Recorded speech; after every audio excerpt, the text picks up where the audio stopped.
नमस्कार, हमारी इस खास पेशकश में आपका स्वागत है। आपके साथ मैं हूं सुमित चौधरी। उत्तर प्रदेश में आज जिस बात की सबसे ज्यादा चर्चा है वो है योगी आदित्यनाथ, जो उत्तर प्रदेश के नए मुख्यमंत्री चुने गए हैं। उनकी तरफ से जो तमाम कदम उठाए जा रहे हैं उनका, इन तमाम चीजों का जिक्र जहां हो रहा है, वहीं योगी सरकार की तरफ से बूचड़खानों पर जिस तरीके से कार्रवाई की जा रही है उसे लेकर काफी कुछ हलचल उत्तर प्रदेश में नजर आ रही है। लेकिन आज एक ऐसा मसला हम इस मामले से जुड़ा हुआ आपके सामने लेकर आए हैं जिसे सुनकर आप लोगों के होश उड़ जाएंगे। किस तरीके से एक बूचड़खाना लंबे वक्त से लोगों के जी का जंजाल बना हुआ है। इस पूरे मामले में यह भी खुलकर सामने आएगा कि किस तरीके से एक शख्स सत्ता की हनक में सत्ता के ठेकेदारों के साथ मिलकर जनता की जी का जंजाल बन जाता है। किस तरीके से उत्तर प्रदेश में भ्रष्टाचार लिप्त है और किस तरीके से सत्ता के साथ साठगांठ कर लोगों को मारने तक की साजिश सीधे सीधे हो रही है। सवाल यह है कि आखिर लंबे वक्त तक एक शख्स इन तमाम चीजों को किस तरीके से अंजाम दे रहा था। दरअसल बूचड़खानों को लेकर तमाम तरीके के एक्शन अब जरूर योगी सरकार में नजर आ रही है, लेकिन पूर्ववर्ती सरकारों ने आखिर बूचड़खानों को लेकर जो गैर कानूनी तरीके से चल रहे थे क्या कुछ किया है, इन तमाम चीजों की परत दर परत करेंगे पड़ताल। लेकिन सबसे पहले हम आपको एक रिपोर्ट दिखाना चाहते हैं। इस रिपोर्ट के जरिए हम आपको बताएंगे कि कैसे एक शख्स ने पीसीओ से शुरुआत कर अरबों रुपए का कारोबार खड़ा कर दिया, और वो भी गैर कानूनी तरीके से। ये रिपोर्ट देखिए और उसके बाद समझिए कि आखिर ये पूरा मामला क्या है। सिंडिकेट हापुड़ में साल 1993 से जारी है मौत का ये सिंडिकेट, और मौत के सिंडिकेट को चला रहा है मौत का सौदागर हाजी नौशाद। मीट फैक्ट्रियों का मालिक हाजी नौशाद अब तक हुई सिलसिलेवार हजारों मौतों का जिम्मेदार है, वहीं जनता को हो रही दिक्कतों का कसूरवार भी है। इन हर पहलुओं पे न्यायपालिका की नजर गई, जिला प्रशासन की नजर गई, तमाम अधिकारियों की नजर गई, लेकिन अमल किसी ने नहीं किया। आखिर क्या है ये मौत का सिंडिकेट, कौन है ये मौत का सौदागर हाजी नौशाद, ये सब सिलसिलेवार तरीके से दिखाएंगे आपको अपनी इस खास पेशकश में। तो जरा गौर से देखिएगा मौत के सिंडिकेट को और मौत के सौदागर हाजी नौशाद।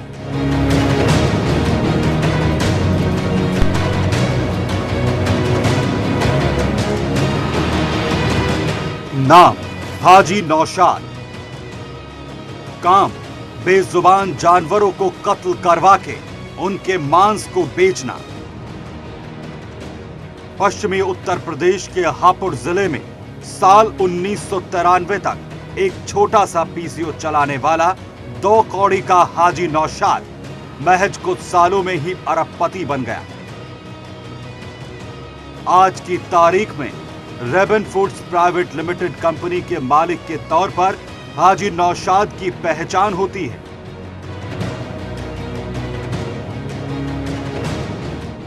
बेजुबान जानवरों के मांस को विदेशों में बेचकर हाजी नौशाद ने अखोद संपत्ति जमा करने के साथ ही सियासी गलियारे में भी अपनी एक खास पहचान बनाई। सरकार चाहे बहुजन समाज पार्टी की रही हो या फिर समाजवादी पार्टी की, हर जगह हाजी नौशाद ने अपनी गोटी सेट कर ली, जिसके दम पर हाजी नौशाद ने अवैध तरीके से कत्ल खाने चलवाने शुरू कर दिए। जब जब सरकार बदलती गई, नौशाद का चढ़ावा लखनऊ के सियासी आकाओं तक पहुंचता गया।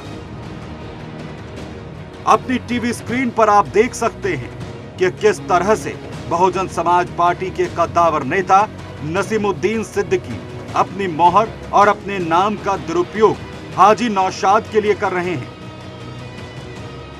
बहरहाल, जानवरों के कत्लखाने को नौशाद ने बिजनेस का नाम तो दे दिया, मगर इसकी आड़ में उसने मौत का सिंडिकेट चलाना भी शुरू कर दिया।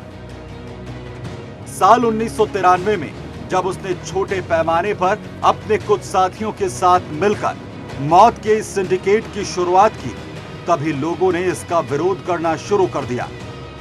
और खास बात यह रही कि उनके विरोध को जिला प्रशासन ने स्वीकार भी किया।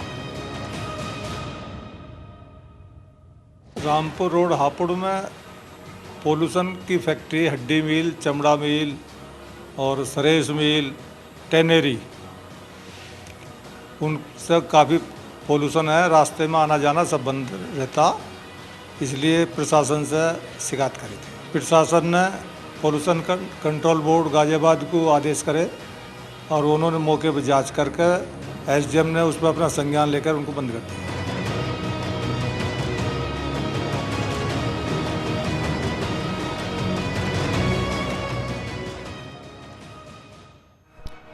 दरअसल मामला सिर्फ इतना नहीं है कि किस तरीके से हाजी नौशाद ने यह अकूत संपत्ति इकट्ठा की है, सवाल यह भी है कि जहां पर गैर कानूनी तरीके से इस बूचड़खाने को चलाया जा रहा है, वहां के आसपास 37 गांव हैं, जिसकी वजह से इन तमाम 37 गांव के लोगों को दिक्कतों का सामना करना पड़ रहा है।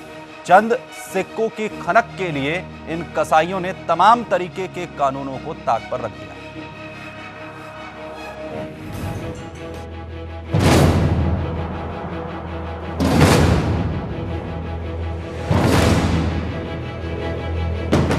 मीट फैक्ट्रियों के इर्द गिर्द बसे करीब 37 गांव के लोगों का जीना दुश्वार हो रहा था।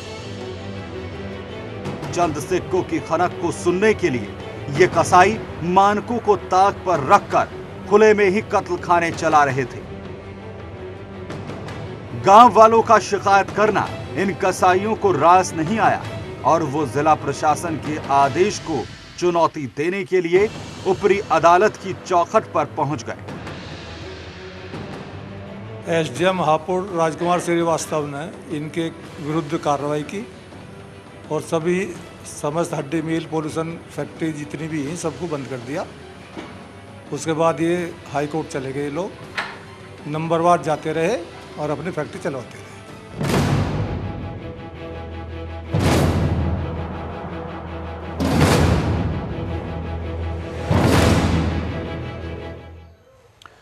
हालांकि यहां पर जो गांव वालों की तरफ से कोशिश की गई उसमें इन कसाईयों के ही फेवर में जो है कोर्ट की तरफ से फैसला आया। हालांकि इस फैसले के बावजूद भी ग्रामीणों ने अपनी कोशिशें नहीं छोड़ी। ग्रामीणों की तरफ से जो गांव वाले थे उन्होंने इसके खिलाफ मोर्चा खोल दिया और उसका रिजल्ट भी गांव वालों को मिला, जिसके बाद प्रशासन ने इस पर कार्रवाई की और जो फैसला है वो गांव वालों के हक में आया। क्या कुछ हुआ इस दौरान वो भी देखिए।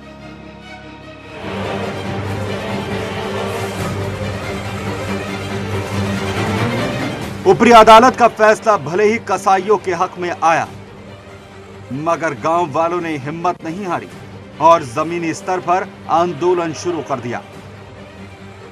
सैकड़ों गांव के लोगों ने कसाईयों के खिलाफ मोर्चा खोल दिया और सड़कों पर उतर गए। नतीजतन आंदोलन उग्र हो गया और आंदोलनकारियों को जेल तक जाना पड़ा। मगर एक बार फिर से प्रशासन ने कसाईयों के खिलाफ कदम उठाते हुए उनके खिलाफ कार्रवाई की। 1995-96 में 30-40 गांव और शहर के लोगों ने मिलकर एक कमेटी बनाई, एंटी प्रदूषण जन क्षेत्र कमेटी हापुड़ के नाम से, और काफ़ी प्रदर्शन किया, काफ़ी जुलूस निकले। उस बाद प्रशासन ने सब लोगों को बारी बारी एक हफ्ते तक जेल भेजा। गाजियाबाद से लेकर सहारनपुर तक की जेल में लोग गए। फिर डीएम गाजियाबाद हापुड़ में आए और उन्होंने हम लोगों से समझौता किया कि हम इनको सबको बंद कर देंगे, जिस पर इनको सबको छोड़कर प्रशासन अपने आप गाड़ियों से ही सबको हापुड़ में छोड़ कर चला गया।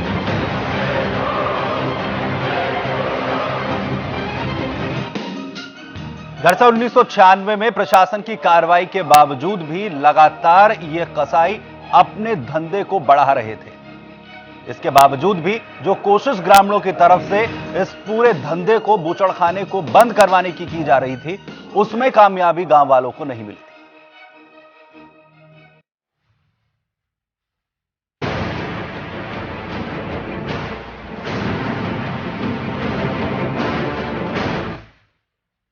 साल 1996 प्रशासन के आदेश के बाद भी कसाईयों का धंधा दिन दुना रात चौगुना बढ़ता जा रहा था। उन्हें ना तो किसी का खौफ था और ना ही किसी आदेश की परवाह। आखिरकार ग्रामीणों ने एक कमेटी बनाकर सुप्रीम कोर्ट में अपनी बात रखी। माननीय सर्वोच्च न्यायालय ने मामले को रिमांड पर लेते हुए केस को उच्च न्यायालय इलाहाबाद ट्रांसफर कर दिया। माननीय उच्च न्यायालय ने मामले पर संज्ञान लिया और ग्रामीणों के पक्ष में फैसला सुनाया। इस बीच उत्तर प्रदेश प्रदूषण नियंत्रण बोर्ड ने भी इन कसाईयों पर शिकंजा कसना शुरू कर दिया। मगर जैसे ही बोर्ड के अधिकारियों के पास कसाईयों ने रिश्वत पहुंचाई, बोर्ड ने अपने ही आदेश को न सिर्फ पलट दिया बल्कि हाईकोर्ट के फैसले के खिलाफ सुप्रीम कोर्ट भी चला गया। क्षण में हम लोग पूरी कमेटी सुप्रीम कोर्ट गई और वहाँ पर याचिका दायर की यूपी पोल्यूशन कंट्रोल बोर्ड बनाम Anil Karanwal and other anti प्रदूषण कमेटी। वो फाइल ट्रांसफ़र कर दी, रिमांड कर दी हाई कोर्ट इलाहाबाद को। और 97 में यूपी पोल्यूशन कंट्रोल बोर्ड ने के डायरेक्टर ने एक आदेश पारित कर यहाँ की समस्त हड्डी मिलें बंद कर दी।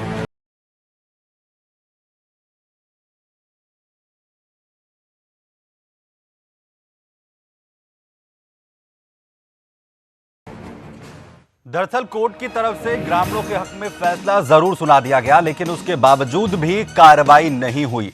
यह भी हम आपको यहां पर बताएंगे, लेकिन उससे पहले सवाल यह है कि किस तरीके से नौशाद ने इतनी बड़ी संपत्ति जो है खड़ी कर दी और आखिर वो कौन कौन सी सत्ता के बीच में लूप होल्स थे और साथ ही साथ वो कौन सी सरकारें रही जिसकी मदद से नौशाद ने इतनी बड़ी ये पूरी फैक्ट्री खड़ी कर दी, बूचड़खाना जो अवैध तरीके से चल रहा था। और आज तक भी इस पर आखिर कार्रवाई क्यों नहीं हुई, जब प्रशासन की तरफ से और साथ ही साथ माननीय सर्वोच्च न्यायालय की तरफ से इस पूरे मामले को लेकर कार्रवाई के आदेश दे दिए थे। इसी पर हम चर्चा करेंगे और जो इसकी बाकी परतें हैं वो भी आपके सामने हम यहां पर रखेंगे, लेकिन उसमें चर्चा करने से हमारे पास जो है बृजमोहन त्यागी साहब हैं, एडवोकेट हैं, इस मामले से जुड़े हुए हैं। मुकेश कुमार साहब हैं, सोशल एक्टिविस्ट हैं।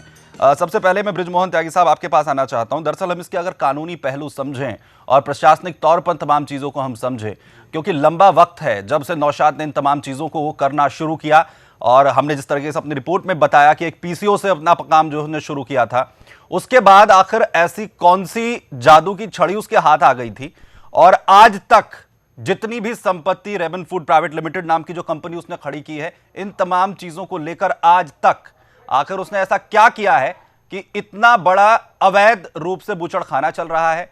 सुप्रीम कोर्ट की तरफ से आदेश भी आ गया है, लेकिन फिर भी कार्रवाई नहीं हो रही है। क्या कुछ किया नौशाद ने आज तक? जी मैं बताता हूं संबंध में। जो है जैसा ही माननीय सर्वोच्च न्यायालय ने 14/12 सन 2004 को ये आदेश पास किया कि आज दिनांक से रामपुर रोड पे जो भी इंडस्ट्रीज चल रही हैं पॉल्यूशन संबंधित और स्लेटर हाउस आज दिनांक से एवं बंद किए जाएंगे और तब तक नहीं खुलेंगे, नहीं चलेंगे जब तक हम न्यायालय का कोई अग्रिम आदेश ना हो। अच्छा, इसी इसी बीच में उस लिस्ट में जो जिसके खिलाफ सुप्रीम कोर्ट गए हुए थे पॉल्यूशन कंट्रोल बोर्ड और हम गांव वाले सब लोग पिटिशनर आदि, इस हाजी नौशाद और इकराम लाही के नाम से पहले फैक्ट्रियां थी। ठीक है। इसी दरमियान इसने रेबन ऑर्गेनिक्स प्राइवेट लिमिटेड के नाम से फैक्ट्री खड़ी की जो उस लिस्ट में नहीं थी, जिसका फायदा उठा के इसने इस एम्पायर को खड़ा किया। यानी जो सुप्रीम कोर्ट की तरफ से जो लिस्ट जारी की गई थी, आदेश जिसमें दिए गए थे कि इनको शट डाउन कीजिए, जी उसके बाद इसने अपनी कंपनी का नाम बदल दिया।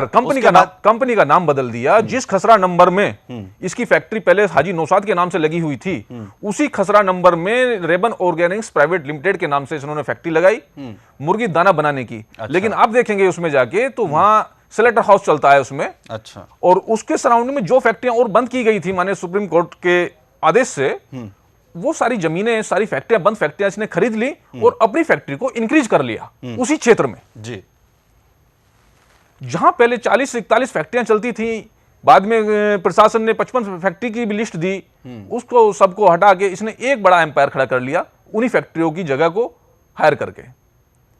इसी सबसे इसने जो है ये सब किया है। कोई रोक टोक प्रशासन की नहीं है। प्रशासन ने उस फैक्ट्री का आज तक एचपीडीए वहां पे विकास प्राधिकरण है, उसने नक्शा पास नहीं किया है। उसके बावजूद भी इमारत खड़ी हो गई। जो रेबन फूड्स एंड प्राइवेट लिमिटेड इसकी दूसरी कंसर्न है, वो फैक्ट्री भी बिना नक्शे के बनाई गई है। जो याचिकाकर्ता ने आरटीआई के अंतर्गत जवाब मांगा है कि क्या है ये फैक्ट्री का आपने नक्शा पास किया, तो उसमें स्पष्ट रूप से उन्होंने लिखा है कि हमारे यहां से कोई नक्शा इसका पास नहीं हुआ है। तो आप ये देखिए 2004 के बाद में आप लोग भी जाते हैं और सब भी इंटरव्यू लेने के लिए जाते हैं, तो कहा जाता है कि हम साहब हमारे पास तो परमिशन है, हमें तो एयर पोल्यूशन कंट्रोल बोर्ड के अंतर्गत सेक्शन 21 में भी हमें परमिट किया है, और water prevention and control act 1774 से भी हमें जो सेक्शन 25 में हमें परमिशन दी है। वो परमिशन अवैध है। जब माननीय सर्वोच्च न्यायालय ने 2004 में किसी चीज को बंद कर दिया, वो जो डॉक्यूमेंट्स बता रहा है कि ये जो तमाम डॉक्यूमेंट्स हैं और जो है पॉल्यूशन बोर्ड की तरफ से जो है हमें दिया गया है जी, उसमें रेबन फूड प्राइवेट लिमिटेड का नाम है या इससे पहले जिस नाम से तमाम फैक्ट्री चल रही थी उसके नाम से? नहीं, रेबन ऑर्गेनिक्स प्राइवेट लिमिटेड के नाम से। जी मैं मुकेश, और वो भी गलत दिया है। अच्छा। वो भी गलत दिया क्योंकि आप सर्वोच्च न्यायालय से ऊपर नहीं हो सकते, क्योंकि आप तो खुद अपीलांट हैं उसमें। पोल्यूशन कंट्रोल बोर्ड खुद सर्वोच्च न्यायालय में अपीलांट है, उसके बावजूद वो आप नई फैक्ट्री उसी क्षेत्र में लाइसेंस दे रहे हैं, जबकि वो औद्योगिक क्षेत्र नहीं है। ठीक है, मुकेश कुमार जी के पास मैं जाऊं और इसके सोशल एस्पेक्ट जो है वो समझूं। राकेश पंडित जो मेरे सहयोगी हैं, जो इन्वेस्टिगेटिंग रिपोर्टर हैं इस पूरे मामले में, राकेश आपने क्या पाया है जब आप इस पूरे मामले को देखने पहुंचे? किस तरीके से इस पूरे मामले को खड़ा किया गया? देखिए सुमित, सबसे बड़ी इसमें कानूनी पहलू की आज बात करेंगे तो जब सुप्रीम कोर्ट ने 2004 में इसमें एक आदेश दिया, उसके बाद अब तक इस पे कोई अमल नहीं हुआ। हालांकि इसमें कंटेम्प्ट ऑफ कोर्ट भी है, सुप्रीम कोर्ट ने सो मोटो लिया है और कई अधिकारियों के खिलाफ कंटेम्प्ट का इसमें मुकदमा भी है। अब सबसे बड़ी बात यह है कि जिला प्रशासन, इसके अलावा एचपीडीए, वहाँ की नगर पालिका, इन सब की मिली भगत से उसकी ये फैक्ट्रियां चल रही हैं। मैं वहां पे गया हूं अपनी टीम के साथ, जानवर काटे जा रहे हैं, भारी संख्या में गौवंश काटे जा रहे हैं। वो ये कहता है कि हम वो जानवर काटते हैं जो दुधारू नहीं होते हैं या जो अपने बच्चे नहीं पैदा कर सकते, लेकिन साफ तौर पर वहां के लोगों से जो हमने बात की है वहां पर यह पता चला है कि वो गौवंश काट रहा है, जो कि साफ तौर पर पशु क्रूरता अधिनियम के तहत एक असंज्ञेय अपराध है। इसके अलावा उसने न तो सीवेज ट्रीटमेंट प्लांट लगाया है, न ही वहां पर किसी तरह का जो उसका वेस्टेज है उसको रिसाइकिल करने की कोई यूनिट बिठाई हुई है उसने। पॉल्यूशन बोर्ड की एक गाइडलाइन है कि जहां पर भी ये कत्ल खाने चलेंगे वहां पर 2 किलोमीटर तक कोई आबादी नहीं होनी चाहिए। इसके अलावा उस फैक्ट्री के प्रेमिसेस के 2.5 किलोमीटर 3 किलोमीटर के इर्द गिर्द ग्रीन बेल्ट होनी चाहिए। इसकी जो फैक्ट्रियां चल रही हैं वो नगर पालिका से महज 50 या 100 मीटर की दूरी पे है। इसके अलावा ये क्या करते हैं कि जमीन के अंदर भारत माता के सीने को चीर कर उसके बाद ये गौ माता के खून को उसमें डालते हैं, केमिकल डालते हैं, तेजाब डालते हैं। वो वहां के वाटर लेवल को खराब कर रहा है, उसमें जो है लेड और क्रोमियम जा रहा है। 37 गांव के लोग कैंसर से मर रहे हैं, सांस जनित रोग हो रहे हैं लोगों को। वहां का जो पानी है सुमित, अगर आप हैंडपंप चलाएंगे तो पिंक कलर का पानी निकलता है वहां पे। अब आप ये सोचिए कि वहां का लोग खून पीने के लिए विवश हैं, और खून भी किसका? जिसकी हम पूजा करते हैं, जिसको हम गौ माता कहते हैं, उसका खून पिला रहे हैं ये कसाई। ये नंगा नाच है कसाईयों का सुमित जी। मुकेश कुमार साहब, वहां ये सब जो हो रहा है, जिसमें एक सवाल ये कि जो कानूनी पहलू हैं, जो कानून की धज्जियां उड़ाई जा रही हैं, सर्वोच्च न्यायालय का जो आदेश है उसे ताक पर रखा जा रहा है, प्रशासन के पास की शिकायत गई है। जब कोर्ट की तरफ से इन तमाम आदेशों को दिया गया, प्रशासन क्या इस पर कार्रवाई करने के लिए कभी वहां आया, या फिर आप लोगों की तरफ से इसमें क्या कुछ जो है अब तक कोशिशें की गई हैं प्रशासन के पास जाकर कि कम से कम इस पर कार्रवाई हो और ये तमाम चीजें रुकें, और अवैध तरीके से, या फिर जिस तरीके से राकेश ने यहां पर बताया कि बोर कर कर खून तक डाला जा रहा है और गोवंश जो है उसे काटा जा रहा है, जिसे सीधे तौर पर कहा था भारत के अंदर जो है जिसकी बिल्कुल मनाही है, इन हालातों को क्या प्रशासन को नहीं पता है? नहीं, प्रशासन को पूरा पता है, प्रशासन के संज्ञान में है सारी चीजें, लेकिन प्रशासन अनजान बनता है। अगर प्रशासन को जानकारी ना होती तो 133 की कार्रवाई एसडीएम द्वारा नहीं की गई होती। एसडीएम ने 133 की कार्रवाई की है, और इसके अलावा कितनी शिकायतें की गई हैं गांव वालों द्वारा, और इस संदर्भ में आंदोलन भी किया गया है। जैसा कि राकेश पंडित जी ने बताया कि वहाँ खून नीचे डाला जाता है जमीन में जी। ये बात सही है, क्योंकि वहाँ नलों में पानी पीने लायक नहीं है। एकदम पीने लायक नहीं है, और उस पानी को अगर पीते हैं तो बीमारी का कारण बनती है जी। तो ये निश्चित रूप से सारे प्रशासन की मिलीभगत से ये सारा काम चल रहा है। श्रेय किसकी मिल रही है? सबसे ज्यादा जो वहां पर उसको मदद मिल रही है वो कौन दे रहा है? प्रशासन में अगर एसडीएम कार्रवाई कर रहा है, वो कार्रवाई करने के लिए पहुंचता है, फिर बात कहां फंस जाती है? केवल फॉर्मेलिटी करता है प्रशासन, फॉर्मेलिटी करता है। पीछे अखबारों में भी काफी निकला था कि उसमें ये औपचारिकता निभाई गई कि हमने इतनी फैक्ट्रियों को सील तो कर दिया प्रशासन की तरफ से मात्र औपचारिकता भर निभाई जा रही है। सवाल यह है कि क्या भारत जैसे देश में, जहां पर पूरी तरीके से गोवंश काटने की मनाही है, सख्त कानून जिसके खिलाफ है, तो क्या दिल्ली एनसीआर जैसे इलाके में भी इसी तरीके की हरकतें इन अवैध बूचड़खानों से होती रहेंगी? और आखिर इस पर कार्रवाई हो क्यों नहीं रही है? एक छोटा सा ब्रेक लेंगे, फौरन हाजिर होंगे।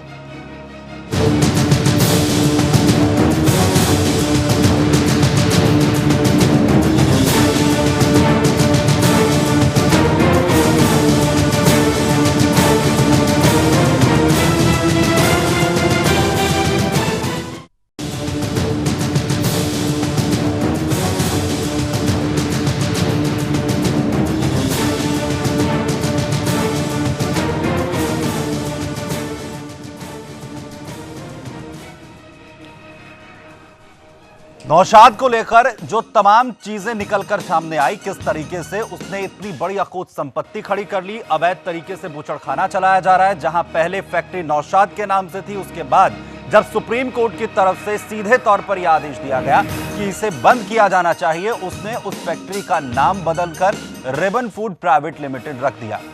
लेकिन कोर्ट की तरफ से फैसले के बावजूद भी अब तक उस पर किसी भी तरीके की कार्रवाई या उस फैक्ट्री को बंद नहीं किया गया।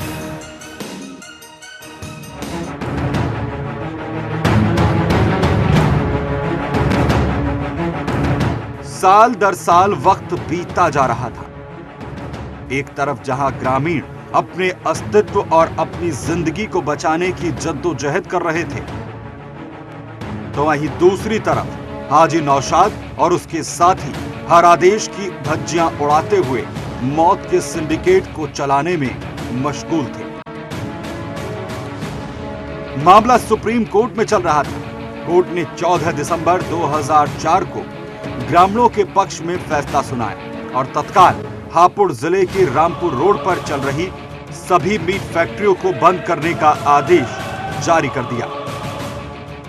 1998 में हाई कोर्ट ने नगर पालिका की सीमा से 3 किलोमीटर दूर और हर फैक्ट्री के चारों तरफ 1.5 किलोमीटर का ग्रीन बेल्ट होनी चाहिए, वहाँ पर कोई आबादी नहीं होनी चाहिए, ये आदेश हाई कोर्ट ने किया।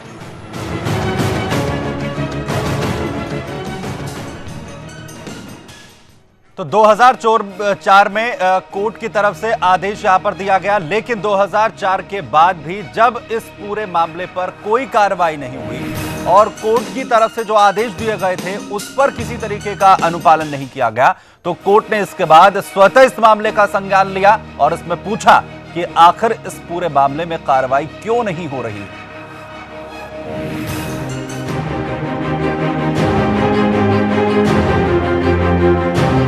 ग्रामीण खुश थे कि रिश्वत की चादर में लिपटकर बनावटी नींद में सो रहे जिला प्रशासन की नींद अब तो टूटेगी, मगर जिला प्रशासन ने भी बेशर्मी की सारी हदें पार करते हुए माननीय सर्वोच्च न्यायालय के आदेश को ठेंगा दिखा दिया। साल 2004 के आदेश का अनुपालन साल 2007 तक नहीं किया गया। तब माननीय सर्वोच्च न्यायालय ने स्वतः संज्ञान लेते हुए जिला प्रशासन के कई आला अधिकारियों के खिलाफ अवमानना का मुकदमा दर्ज कर दिया। सुप्रीम कोर्ट ने इसी अपील में 14/12/2004 को आदेश पारित किया कि मेरे अगले आदेश तक यहाँ पर कोई भी इकाई नहीं चलेगी। 14/12/2004 के आदेश के बाद 2007 तक इन्होंने किसी फैक्ट्री को बंद नहीं किया और ज़्यादा ही बढ़ती चली गई। इन्होंने एक 55 फैक्ट्री की मई नाम के लिस्ट दाखिल करी सुप्रीम कोर्ट में अपने एफिडेविट के साथ। एसपीडीए ने हापुड़, जिसमें नौशाद इकराम दोनों की फैक्ट्री हैं। उनमें उसका खसरा नंबर है 1160, 1161 और 923, जिन पर आज तक बरकरार फैक्ट्री चल रही हैं। और दूसरी फैक्ट्री जिन पर अवमानना चल रही है उनको भी पोल्यूशन कंट्रोल बोर्ड बंद बता रहा है और यहाँ मौके पे सब चल रही है। उसकी जांच कराई केंद्र पोल्यूशन कंट्रोल बोर्ड ने, उन्होंने भी वही रकबा लिखा है 1160, 1161 और 923, जो पुरानी फैक्ट्री ही जो नौशाद के नाम दिखाई गई है।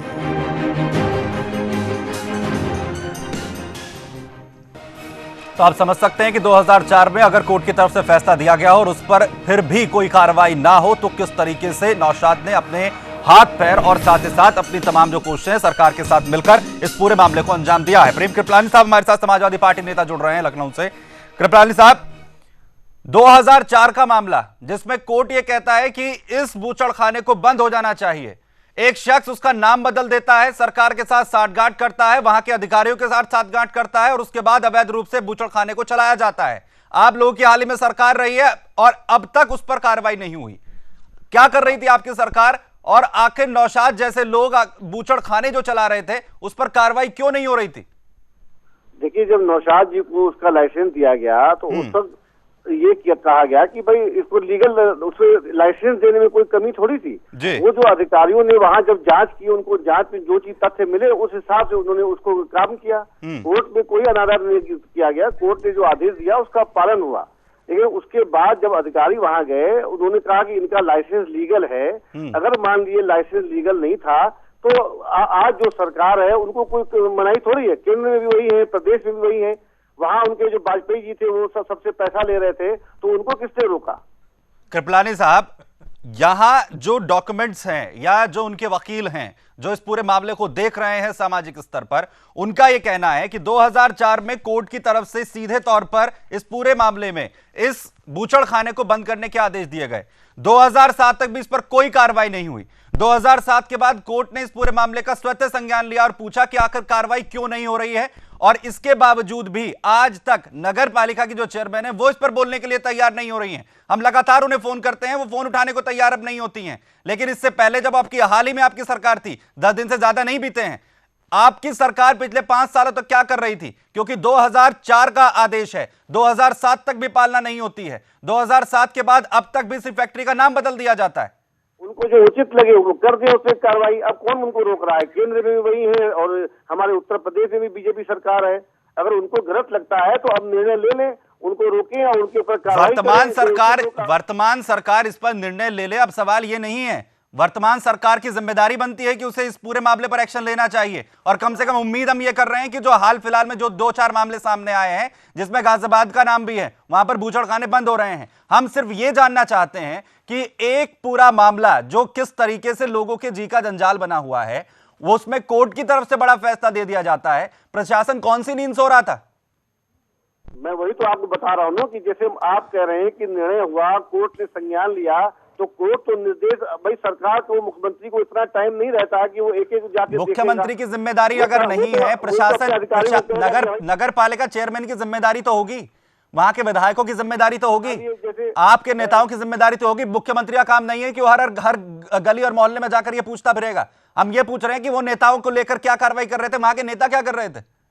तो इतनी बड़ी जनसंख्या को प्रदेश की कैसे एक मुख्यमंत्री देखेगा? वो तो अधिकारी उनके हाथ पैर होते हैं ना। उन्होंने भी कहा अधिकारियों से आप जांच करिए, अगर उचित है तो उसको बंद कराइए। तो उसमें मुख्यमंत्री की क्या गलती है? मुख्यमंत्री ने तो अपनी कार्रवाई की, मुख्यमंत्री ने इसमें कोई कोताही नहीं बरती। कृपलानी साहब, मेरे सहयोगी हैं राकेश पंडित, आपसे सवाल करना चाह रहे हैं। राकेश।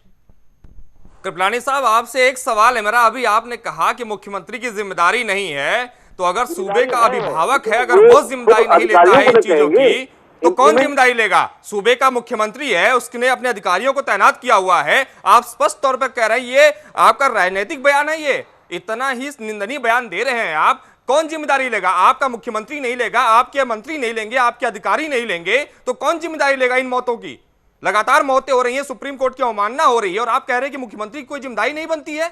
किसने रोका है? आज आपके पास पूरे अधिकार हैं, आपका 10 प्रशासन दिन से आपका है, कृपलानी सरकार साहब 10 आपकी दिन से है। अधिकार आए आज हैं आप हमारे लोगों पास को या एक्शन जनता लेते के हैं। पास आज या आप देखिए ना, नई देखिए, सरकार आई है। दूसरों को इसके भाषण पहले तो देना है, समाजवादी दूसरों पार्टी को की सरकार थी, समझाना उसके बहुत पहले बहुजन आसान समाज होता है। पार्टी की सरकार ये थी। अपने में आता है कि वास्तविकता क्या है। हम राकेश जी आपसे यही प्रार्थना करेंगे कृपलानी कि आप साहब कार्रवाई आप 10 करिए, दिन के उनको अधिकार सजा गिना दीजिए, रहे तब हम देखें हैं, आपकी लेकिन हिम्मत इससे को। पहले जो आपने आप 5 हिंदुत्व साल का शासन कार्ड किया करते है, हैं और आप हिंदुओं अपनी को बिल्कुल नाकामियों को नहीं भूल करते जा रहे हैं आप कृपलानी साहब। करिए, हम देखिए पेट रात तो आपको हम समझे कि आप नेता हैं और देश के बारे में सोचते हैं। कृपलानी साहब आपके पास जवाब नहीं है, आपके पास बहुत आपकी जवाब है। 5 साल की नाकामियों को छुपाने का जवाब नहीं है। काम बोलता है, आज काम चीख रहा है आपका कृपलानी साहब।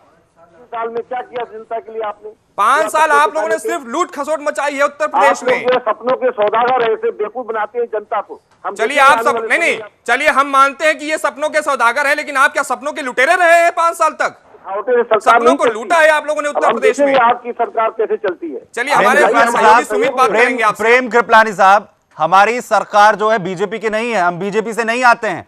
समाजवादी पार्टी जब उत्तर प्रदेश में थी तो वहां पर भी जनता ने ही वोट दिया था और हम भी वही उसी सरकार को अपनी सरकार मान रहे थे। ये उम्मीद कर रहे थे कि उत्तर प्रदेश के अंदर 5 सालों के अंदर जिस बात को लेकर अखिलेश यादव बड़ा प्रचार कर रहे थे वो भी सरकार हमारी थी। और बीजेपी की अब सरकार का जिसका आप दावा कर रहे हैं वो सरकार भी जनता की ही है। हम सिर्फ ये जानना चाहते हैं कि 5 साल तक अगर कोर्ट के आदेश की अवमानना हो रही थी, आखिर अधिकारी क्या कर रहे थे, वहां के विधायक क्या कर रहे थे, आपके नेता क्या कर रहे थे, विकास नगर मंत्री क्या कर रहे थे, आखिर इन तमाम चीजों के लिए कौन उत्तरदायी है? आप क्या सिर्फ 10 दिन हुई पुरानी सरकार के ऊपर जिम्मेदारी डाल सकते हैं कि अब वो कार्रवाई कर ले? आप लोग किस लिए थे? जी बिल्कुल, वो लोग पैसा लेते। मेरे पास प्रूफ है इसका, मैं दूंगा प्रूफ आपको इसका किस चीज का प्रूफ? कि वो बूचड़ खानों से पैसा लेके उन लोगों को इलीगल चलवा रहे थे वहां पर। समाजवादी पार्टी के नेता चलवा रहे थे? जी नहीं, आप वाजपेयी, लक्ष्मीकांत वाजपेयी जो बीजेपी के पूर्व अध्यक्ष हैं, प्रदेश अध्यक्ष थे, वो चलवा रहे थे उनको। तो प्रेम कृपलानी साहब, आप लोगों को किसने रोका था? आप लोगों की सरकार थी, आप लोगों की पुलिस थी, आप लोग सरकार संभाल रहे थे, आप लोग सत्ता में थे। लक्ष्मीकांत वाजपेयी साहब के साथ क्यों नहीं कार्रवाई करी आपने? आप बैठकर आज आरोप लगा रहे हैं, आप सीधे तौर पर कार्रवाई करते, उन्हें अंदर करते। तो उसी में तो वो हारे, इसीलिए तो वो हारे कि उन्होंने गलत कार्य किया है, इसीलिए वो इतनी अगर स्विंग थी बीजेपी की तब भी वहां से हारे, तो उनको सजा तो खुद ही मिल गई। कृपलानी साहब, मैं ये पूछ रहा हूं आप कहां जा रहे हैं? मैं सीधा सीधा आपसे सवाल कर रहा हूं। मैं ये पूछ रहा हूं, 5 साल तक आपकी सरकार थी, लक्ष्मीकांत वाजपेयी अगर इस तरीके के काम को अंजाम दे रहे थे, आप लोग अंदर करवाते ना। किसकी पुलिस थी, किसकी सरकार थी, क्यों नहीं कार्रवाई करी? अब चलिए मान लिए आप हमारे पर ब्लेम लगा रहे हैं कि अब सरकार उनकी है, तो अब क्यों नहीं कार्रवाई कर रही है? अब कार्रवाई करें वो। 10 दिन पुरानी आपके सरकार के जो नुमाइंदे रहे हैं, जो आपकी सरकार के बड़े नेता हैं, उन्होंने ही वक्त दिया है, उन्होंने ही कहा है कि 6 महीने का वक्त जो है वर्तमान सरकार को मिलना चाहिए। इसीलिए इस सरकार पर सवाल नहीं उठ रहे हैं और आप उम्मीद कर रहे हैं कि 10 दिन पुरानी सरकार पर सवाल उठाना शुरू कर देना चाहिए। सवाल उठा रहे हैं, मैं कह रहा हूँ 3 साल से केंद्र में बीजेपी सरकार है, उन्होंने क्या कर दिया? एक भी वहां हमको बताइए, क्या वो बाहर से पैसा ले आए? क्या लोगों के तो बैंकों में अकाउंट में पैसा जमा कर दिया उन्होंने? क्या सपना दिखाया? प्रेम कृपलानी साहब, कहां का मसला कहां ले जा रहे हैं आप? मैं सीधे तौर पर आपसे यह जानना चाह रहा हूं कि 5 साल तक आपकी सरकार ने आखिर इतने बड़े मामले को क्यों नहीं देखा, जहां पर लोगों का जीना मुश्किल हो गया है, लोग अपनी जिंदगी के लिए तरस रहे हैं, सांस लेना तक लोगों के लिए दुभर हो गया है, और आप कह रहे हैं कि बीजेपी सरकार पर जाइए, 10 दिन पुरानी सरकार आ गई है, कार्रवाई करिए। हम ये पूछ रहे हैं कि आपकी सरकार थी, कानून व्यवस्था कहां थी? अनिला जी मेरे साथ यहां पर जुड़ रही हैं, बीजेपी नेता है। अनिला जी, सीधे तौर पर यह कह रहे हैं यहां पर कृपलानी साहब समाजवादी पार्टी के नेता हैं कि 10 दिन पुरानी जो सरकार आई है अब उसकी जिम्मेदारी है, हम अपना काम कर निकल गए। खैर, समाजवादी पार्टी ने जिस प्रकार का काम किया है वो जग जाहिर है, इसीलिए प्रदेश की जनता ने उन्हें दरवाजा दिखा दिया है। जिस प्रकार से आपको पता है हमारे जानवर काटे गए हैं, इलीगल बूचड़ खाने चले हैं। आप मेरठ की जो काली नदी कहा जाता है, काली नदी वो नदी नहीं रही है, अब एक नाले में तब्दील हो गई है। दुनिया भर के बूचड़ खानों से जो चाहे वो खून हो और चाहे वो जानवरों के अवशेष हो, उसमें जाकर पड़ते हैं। आसपास के मोहल्ले में लोगों का रहना दुभर है। तो ये सारा काम जो समाजवादी पार्टी ने बखूबी किया था, इलीगल बूचड़ खाने, अवैध बूचड़ खाने, नंबर 2 का पैसा, पूरा जो ताम झाम तंत्र इन्होंने बुन रखा था, गांवों में जो जानवर बचते नहीं थे, चोरी हो जाते थे, रातों रात कट जाते थे। एक जो तांडव चला है, इतना गंदा नंगा नाच जो आपके मैं चैनल पे देख रही हूँ लिखा हुआ, लिटरली यही किया है समाजवादी पार्टी ने और उससे पहले बीएसपी ने। इस प्रदेश की जनता ने चाटा जड़ा है इन लोगों के चेहरे। आप उन्हें क्यों कार्रवाई नहीं की? आप केवल सरकार का ये थोड़ी जिम्मेदारी होती है कि वही केवल काम करे। सरकार तो रिपोर्ट लेती है वहाँ की स्थानीय बिल्कुल बिल्कुल, हमारे पास लाइसेंस के लिए कागज आए हैं, तो उसमें क्या रिपोर्ट है? जब वो पॉजिटिव रिपोर्ट देते हैं तब वो लाइसेंस बनता है। अगर वो गलत था तो आपको वहाँ एतराज करना चाहिए था। आपके नेता लोग वहाँ पैसा ले लेके अपना जो है उनका फेवर कर रहे थे। ये लोग मुकदमे डालते थे। बीजेपी के नेता वहाँ पैसा लेके उनका फेवर कर रहे थे, आपके पूरा अध्यक्ष। नहीं, बीजेपी के कार्यकर्ता तो जो तस्करों को पकड़ते थे, जानवरों की तस्करी करते थे, तो अनिला जी, कृपलानी साहब ये कह रहे हैं कि आपके जो पूर्व प्रदेश अध्यक्ष थे लक्ष्मीकांत वाजपेयी, उन्हीं के संरक्षण में ये पूरा मामला जो है चल रहा था। ये सरासर झूठ बोल रहे हैं। भाई झूठ की भी कोई हद होती है। समाजवादी पार्टी ने तो सारी हदें पार कर दी है। लक्ष्मीकांत आपको फिर मालूम ही नहीं है हद क्या होती है, गलत या सही, चाहे थोड़ा चाहे ज्यादा, गलत तो गलत होता है। मैं तो कितनी बार तस्करों को, जानवर के तस्करों को पकड़ा है। उसके बाद लोकल पुलिस, क्योंकि वो सत्ताधारी सरकार से डरा करती थी, उल्टे भारतीय जनता पार्टी के कार्यकर्ताओं के ऊपर मुकदमे लगा दिए हैं। ठीक है, ऐसा है कि प्रदेश की जनता ने जो जिस प्रकार का मैंडेट बीजेपी को दिया है और बीएसपी और एसपी को दिया है, वो अपने आप में बता देता है कि किस प्रकार की ये सरकारें चला रहे थे। जी कृपलानी साहब, तमाम जो मसले हैं उन पे जरूर इस बात का ठेका लेने के लिए समाजवादी पार्टी के नेता या उस दौरान के जो मंत्री हैं पहुंच जाते थे। आखिर ये मामला जो कोर्ट की तरफ से भी कहा जाता है कि इसे बंद कर दीजिए, उसमें वो तमाम जो ठेकेदार थे, वो तमाम जो पुलिसिंग थी, वो कहां चली गई थी? मैं वही तो आपको जवाब दे रहा हूँ कि जैसे सरकार जो है लखनऊ में बैठ के सरकार चलाई जा रही है, वहाँ की जो रिपोर्टिंग आती है उस हिसाब से लाइसेंस बनते हैं। अगर लाइसेंस गलत था तो वहाँ के उस वक्त के मौजूद अधिकारियों ने क्यों नहीं एक्शन लिया? उसको कोई थोड़ी रोका थोड़ी गया था।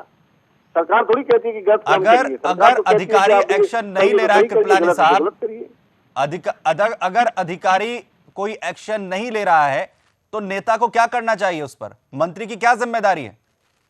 आप घूम फिर के दो अधिकारी वही है ना, एक को बदला, दूसरे को बदला गया, तीसरे को बदला गया। क्या पुलिस प्रशासन में या अधिकारियों को कितना बदला गया? लेकिन कुल मिला के माननीय मुख्यमंत्री जी अखिलेश जी ने सबको सौहार्दपूर्ण वातावरण में समझाया, सबको चलाया, सबको उन्हीं कृपलानी साहब, आपके पास जवाब नहीं है, आप जरूर अब वर्तमान सरकार पर इस पूरे मामले को छोड़ रहे हैं, उस पर जरूर ठीकरा यहां पर फोड़ रहे हैं।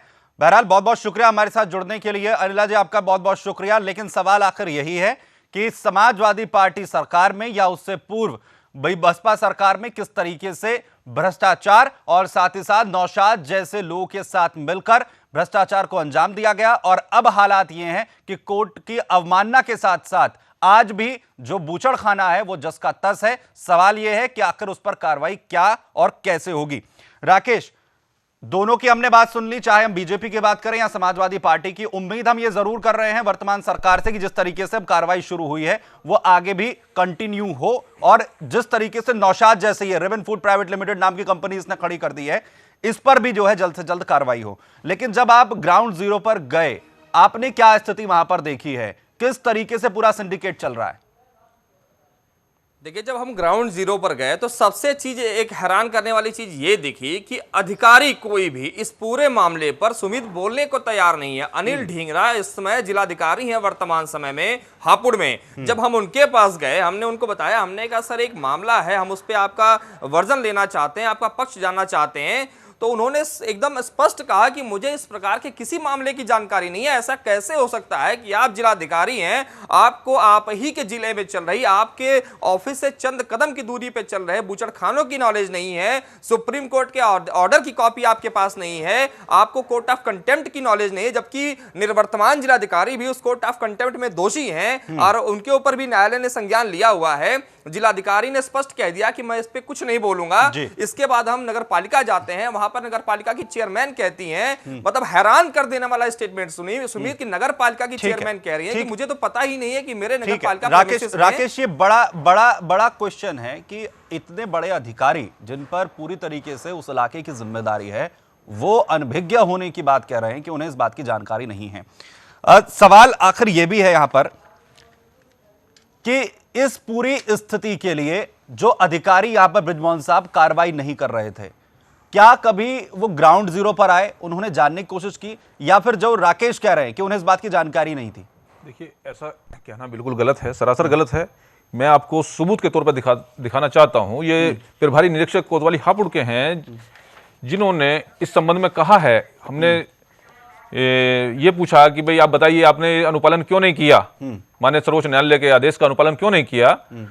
तो उनका जवाब था कि 3/10/2007 को हमने 33 मिलों को बंद कर दिया। ये ऑर्डर है, ये उन्हीं का ऑर्डर है, आप कैमरे से देखेंगे, ये उन्हीं का है, जो कोतवाली प्रभारी हैं। क्या लिखा है इसमें? इसमें लिखा है कि 3/10/2007 को 33 मिलों को सील कर दिया गया था, जो आज भी सील हैं।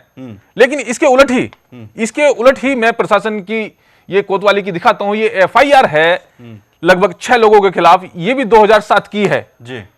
इसका मतलब आप समझ लीजिए कि 2004 से 2007 तक निर्बाध फैक्ट्रियां चलती रहीं।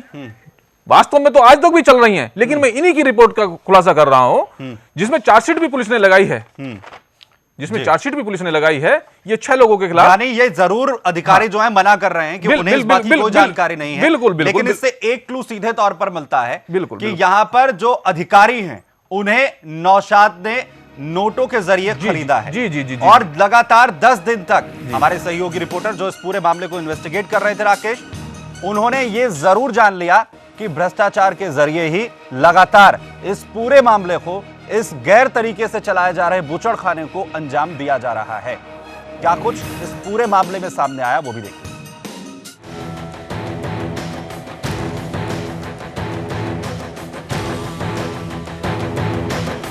करीब 10 दिनों तक इस खौफनाक मामले के एक एक पहलू को जांचने और परखने के बाद सुदर्शन न्यूज की टीम को एक बात तो समझ आ गई कि मौत के सिंडिकेट को चला रहा कसाई हाजी नौशाद मांस के टुकड़ों को बेचने से पहले नेताओं और अधिकारियों के मुंह को कागजी असरफियों से भर देता है।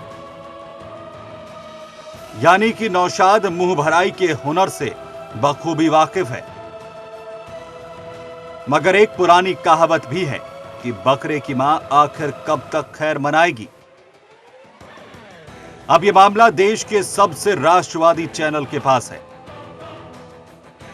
सुदर्शन न्यूज के प्रधान संपादक सुरेश जी ने उत्तर प्रदेश के मुख्यमंत्री योगी आदित्यनाथ से उस मुद्दे पर करीब महीने भर पहले बात की थी, जब वो गोरखपुर से सांसद थे।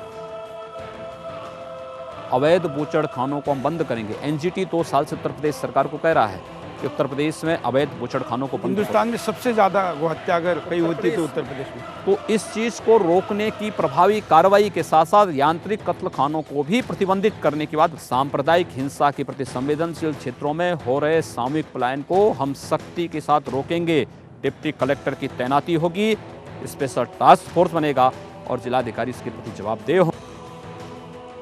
बहरहाल अब योगी जी सूबे के मुखिया की कुर्सी पर बैठ चुके हैं, लिहाजा सुदर्शन न्यूज उनके सामने एक बार फिर से इस मुद्दे को उठाते हुए ये सवाल करता है कि बेजुबान जानवरों को दर्दनाक मौत देने वाले इन कसाईयों पर कार्रवाई आखिर कब होगी। सुदर्शन न्यूज के लिए राकेश पंडित के साथ हापुड़ से जाहिद खान की रिपोर्ट।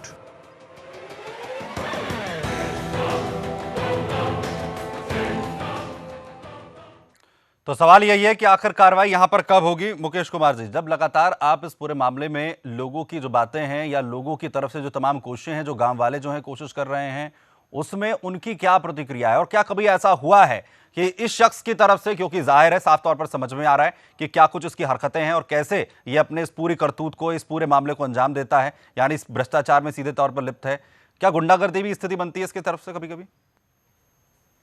डर की वजह से लोग सामने नहीं आते और गांव वाले ये कुछ ही लोग पैरवी कर रहे हैं, जैसे जयप्रकाश त्यागी जी हैं या अन्य एक दो ही हैं, बाकी लोग तो डर की वजह से नहीं आते जी। और जो वो रामपुर रोड है, उस रोड पर निकलना भी दूभर है, दूर दूर तक एयर पॉल्यूशन है, वायु प्रदूषण इतना ज़्यादा है कि आप बिना रुमाल मुंह पे लगाए हुए निकल नहीं सकते हैं आप वहाँ से जी। और आसपास बिल्कुल आसपास मजीदपुरा और ये अन्य मोहल्ले भी हैं, गांव के साथ साथ जो 30-35 गांव हैं, उसके साथ साथ आसपास मोहल्ले भी हैं। मोहल्ले के अगर पूर्वाई हवा चलती है तो पूरे शहर में उसकी बदबू जाती है। जी ब्रिजमोहन साहब, जो इसकी दबंगई है वो कम से कम हमें यहां समझ में आती है कि नगरपालिका के चेयरमैन को हम कॉल करते हैं, उनसे जो है प्रतिक्रिया लेने की कोशिश करते हैं, या जो तमाम अधिकारी हैं उनसे हम यहां पर प्रतिक्रिया लेने की कोशिश करते हैं, वो बोलने के लिए तैयार नहीं है। डर लगता है उन्हें बोलने में, या फिर उनका मुंह भर दिया गया पैसों से? मुंह भर दिया गया। पुलिस प्रशासन नहीं डरेगा किसी से, लेकिन पैसे से डरेगा।